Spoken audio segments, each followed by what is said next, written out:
Madame, Monsieur, bonsoir, bienvenue à tous. Au sommaire ce soir, Nathalie Pontalier, maître d'œuvre du documentaire sur le quotidien des sourds-muets, un documentaire riche d'enseignements projeté actuellement à la 9e édition des escales documentaires de Libreville. C'est à l'Institut français.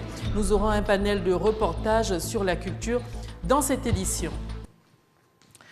Tout d'abord, parlons d'infrastructures routières. La route, on ne le dira jamais assez, dans certains quartiers de Libreville sont en piteux état. Difficile de circuler, les automobilistes passent des moments parfois difficiles. Les clients à bord des taxis et des clandos ne sont pas épargnés. Marcia Tsonga et Refuit Tsuga. Il faut être un fin stratège au volant de sa voiture pour trouver le bon passage. Ici, au quartier Lalala, dans le 5e arrondissement de la commune de Libreville, automobilistes et personnes à bord subissent le casse-tête chinois. C'est vous les journalistes là qui dites que le Gabon va bien. Voilà, c'est ça, le Gabon va bien. Vois un peu derrière, comme vous appelez là, trafic. Les gens cassent les véhicules et vous dites que le pays va bien. C'est vous les journalistes. Mais c'est un problème, c'est déplorable, c'est dommage. Pour une presse qui n'arrive pas à dire ce que tout le monde voit. Parce qu'on défend un système ou un pouvoir, c'est désolant. Mais pensez que nous sommes tous des mortels. Nul n'a le monopole de l'immortalité. Mais nous souhaitons que les choses avancent dans le bon sens. Que ceux qui fassent la politique fassent la politique, que ceux qui fassent l'économie fassent l'économie. Mais que les dirigeants sachent que c'est d'abord leur pays.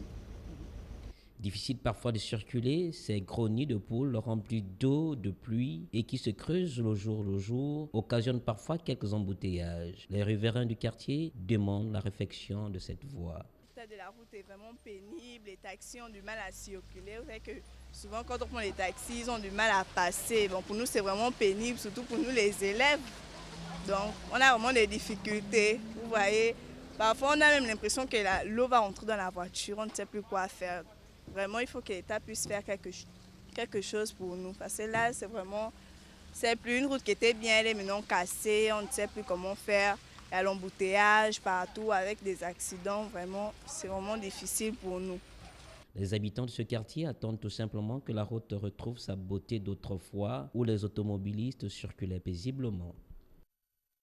Dans le registre santé, la journée mondiale de lutte contre le sida a été l'occasion pour certaines ONG de sensibiliser les élèves des lycées et collèges de Libreville sur le VIH-sida. La question de la pandémie a été longuement abordée et les élèves ont apprécié. Marcel Tsanga.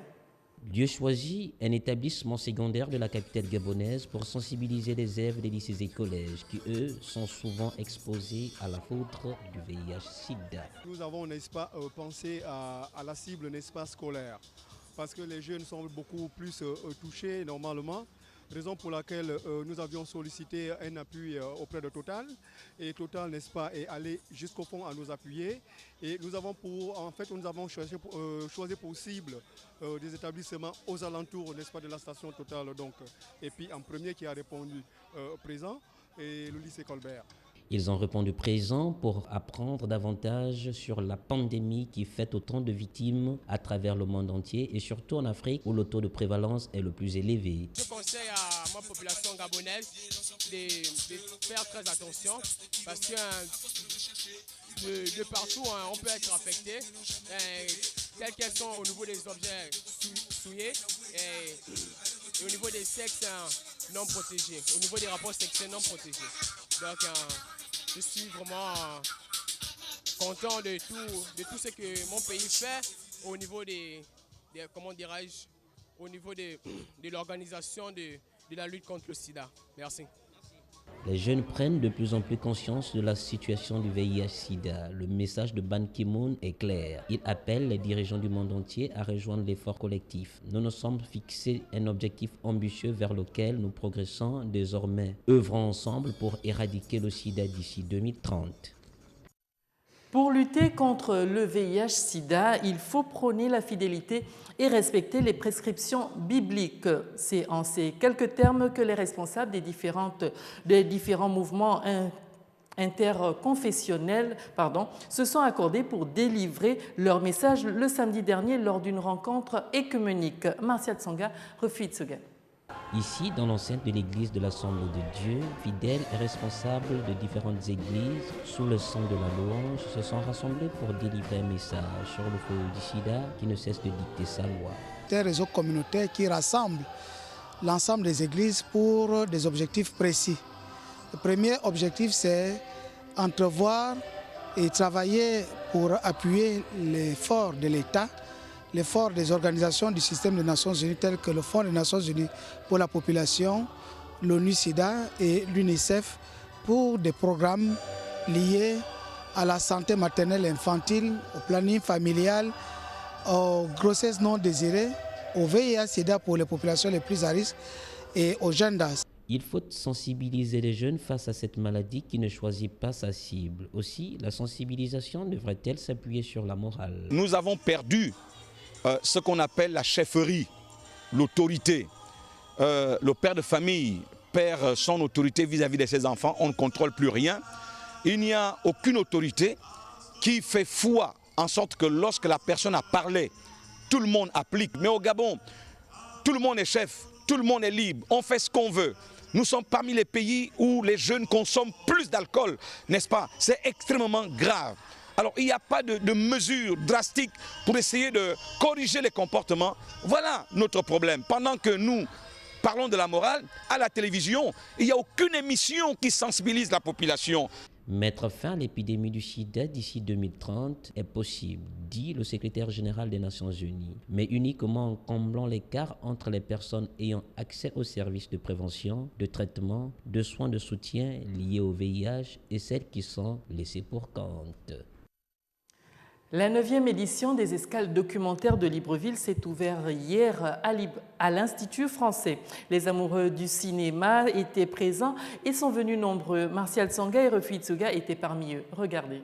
L'amphithéâtre de l'Institut français a accueilli ce lundi la 9e édition des escales documentaires de Libreville. Une cérémonie d'ouverture empreinte d'ambiance festive. Les escales documentaires de Libreville sont un rendez-vous important, j'oserais même dire incontournable, de la vie culturelle au Gabon et principalement à Libreville.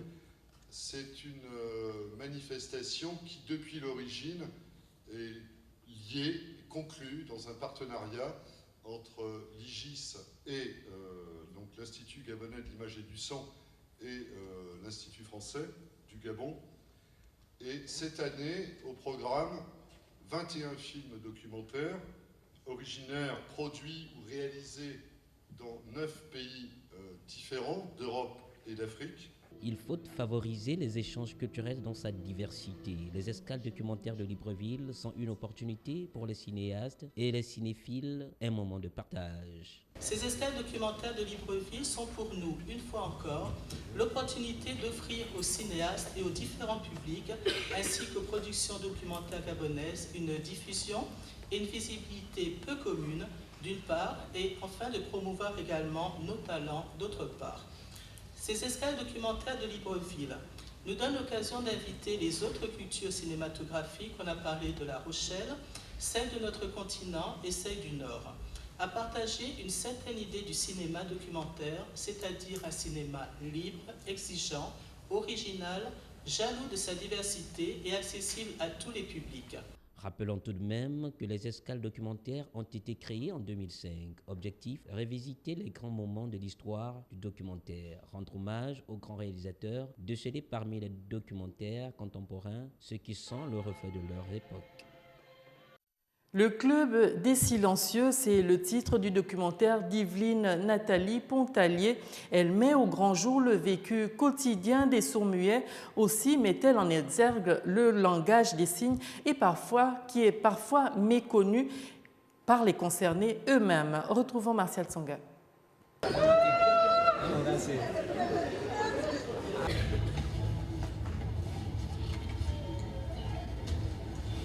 L'amphithéâtre était acquis à la cause des cinéphiles venus nombreux pour l'ouverture de cette 9e édition des escales documentaires de Libreville. À l'écran, tout d'abord, le Club des Silencieux que le public attendait. Comme dans la majorité de mes documentaires, c'est toujours de parler de l'exclusion de ces personnes marginalisées, parce que je trouve que les personnes marginalisées nous apprennent à nous remettre en question.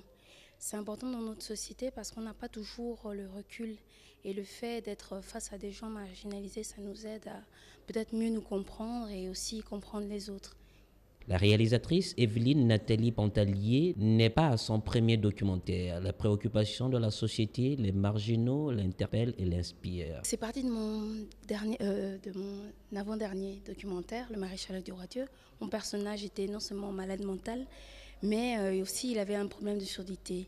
Et du coup, je me suis interrogée de savoir comment des personnes sourdes pouvaient s'intégrer dans la société. Néanmoins, même dans mon entourage, aucune personne sourde que je connaissais, je me suis vraiment questionnée autour de ça.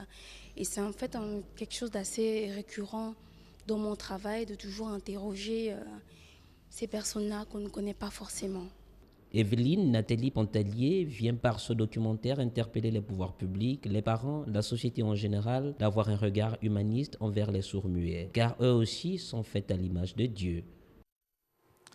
Voilà, c'était là l'essentiel de l'actualité de ce mardi. L'information continue tout de même sur les www.gabonnews.com. Au revoir et à demain.